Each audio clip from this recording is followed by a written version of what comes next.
Guys, നിങ്ങൾക്ക് ഞാനൊരു കുളിസിയും കാണിച്ചു തരട്ടെ. What? ഈ രാത്രി പിന്നെ എന്നാ കാണിക്കാനാ?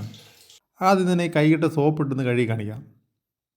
എന്നാലേ അടുത്തത് പറയുന്നത് നിങ്ങൾക്ക് മനസ്സിലാവത്തുള്ളൂ. ഈ സുനയെക്കുറിച്ചാണ് പറയുന്നത്. വീണ്ടും ബ്യൂട്ടി ടിപ്പാ. Exfoliating gloves. എക്സ്ഫോളിയേറ്റിംഗ് ഗ്ലൗസ് എന്ന് പറഞ്ഞ് സെർച്ച് ചെയ്തോ.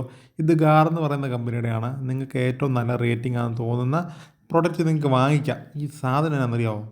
കാണിച്ചു തരാം. സോപ്പിട്ട് കഴുകി കുളിച്ച കയ്യിൽ ഇപ്പം നിലവിൽ സെൻസർ ബോർഡ് സംബന്ധിച്ചുകൊണ്ട് ഞാൻ കൈ മാത്രമേ കാണിക്കുന്നുള്ളൂ. അവിടെ നല്ലപോലെ ഉരച്ചും എടുത്ത് കഴിയുമ്പോൾ കണ്ടോ, നോക്കി.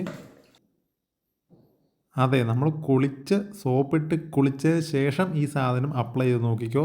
ഇതുപോലെ ഉരുണ്ട് വരും. അതിനറിയോ, ഡെഡ് സ്കിന്നും കാര്യങ്ങളൊക്കെയാണ്. നമ്മൾ സോപ്പിട്ട് കഴിഞ്ഞാൽ പുറമേയുള്ള ചെളി എണ്ണമെഴുക്കൊക്കെ പോകുമായിരിക്കും. പക്ഷേ സ്കിന്ന് നല്ലപോലെ ഡീപ്പായിട്ട് ക്ലീൻ ചെയ്യണമെന്നുണ്ടെങ്കിൽ ഇതുപോലൊരു സുനാമി വാങ്ങിച്ച് ഉരച്ച് തേച്ച് കുളിച്ചാൽ അടിപൊളിയായിരിക്കും കേട്ടോ. സ്കിന്നിന് പുറമെ നല്ല രീതിയിൽ ബ്ലഡ് സർക്കുലേഷൻ ഉണ്ടാകുകയും ഇൻഗ്രോൺ ആയിട്ടുള്ള ഹെയർ റിമൂവ് ചെയ്യുകയും ഡെഡ് സ്കിന്നൊക്കെ റിമൂവ് ആവുന്നതോടുകൂടി കുളിച്ച് കഴിയുമ്പോൾ ഒരു പ്രത്യേക സുഖമാണ്.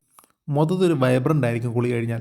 പണ്ടുള്ള കാരണവന്മാർ ഇഞ്ചി ചതച്ച് എക്സ്ഫോളിയേറ്റും ഗ്ലൗ ഒന്നും ഉണ്ടാക്കത്തില്ല. പക്ഷേ ആ ഇഞ്ചി ഇട്ട് തേച്ചൊരച്ച് കുളിച്ച് കഴിഞ്ഞാൽ കിട്ടുന്നൊരു സുഖം അതിപ്പോഴും കിട്ടും. പിന്നെ ഇതിട്ട് ഉപയോഗിച്ച് കഴിഞ്ഞാലുള്ളൊരു ഗുണം എന്ന് വെച്ച് കഴിഞ്ഞാൽ മുള്ളും കൊണ്ട് ഇഞ്ചി പറിക്കാൻ പോകണ്ട, മേത്ത് കൊണ്ട് മുറിയൊന്നും പേടിക്കണ്ട. കടക്കട്ട റാൻഡം ബ്യൂട്ടി ടിപ്പ്. വീണ്ടും കാണാം. ടാറ്റ. Oh my god.